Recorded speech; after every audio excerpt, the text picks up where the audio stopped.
Eşimi kedeydigan ballo. Gabar. Bugün sizlarga o'xshamaydigan yagirning yamini, yagir havaskali shashtiringlar. Men o'xshamaydigini, qanday o'xshamaydi? Bir-birlab tepirma. Aeroplanning motori va mana da, ko'ringlar, makilanglar. Meni ko'rsatgan boshda. Nima deydi, men nima deydi? Meni ko'ringlar, men nima deydi, maka? Men nima deydi? Manda motorni ko'rganlar bormi ya? Manda motorni ko'rganlar bormi ya? Nurg'un ko'rganlar bu yagirning 3-5ligini ko'rganlar balkim. Ma'lum qolsa 3-0 el chiqqan. Mashina ulab qolsa 2016ninki bo'lgan. Mashinaniki meshan almashtirib qo'ygan yezbanda 1 tal 8000 ko'p pul bor. 1000 qo'yliq bir buchisi bor. Mashina bir qo'l. Meni ishini ko'rsangiz, bu dunyo ichida, bu rohatchilik ichida, nima ichida, at saqlash ichida. Ma yingshangni ko'rsangiz, o'xshamaydigan yeri, ma tijaydigan yerini ko'rsangiz, o'xshamaydigan yeri, ma 360 ni ko'rsangiz, meni bossangiz 360, mani ko'rsangiz 144 ming kilometr mangan. Ma to'nlikni ko'rsangiz, meni o'xshamaydigan yerlar, o'rindiqni qiziydigan, so'yadigan, ma dens shusa deymiz, xondan bo'lib yer. Esxotliq, mama xotni ko'rsatgan. Eschimi kedeydigan ballo. Shash balla.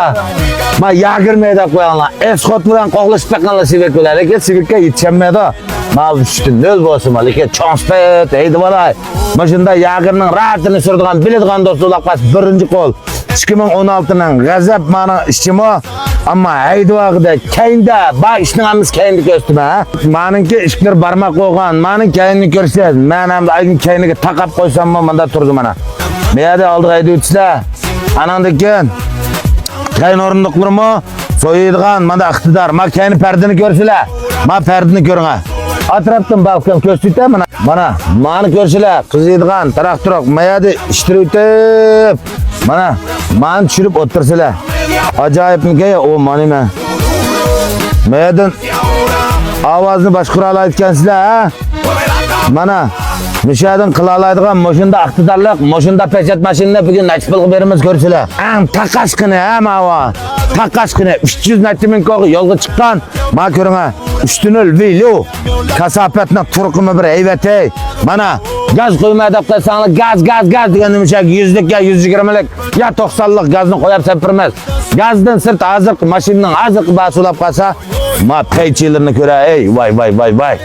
Mashina aqsa, ha? Mana qo'bishanglar mashunda pechat, mashunda aqsa bo'lgan, oyoq kelafkan. Mashinaning oldida turmiz, bahosini deb turayman bugun, ha? Bugungi bahosi olib qolsa, mashinaningki bugungi bahosi olib qolsa 59 ming qo'yib olinglar bugun. Gaz qo'yib qolsanglar, uning puli ayrim, ha? Unda bo'lsa aloqa qilsanglar, gabar 18 5 9 41 72 xayr xo'sh.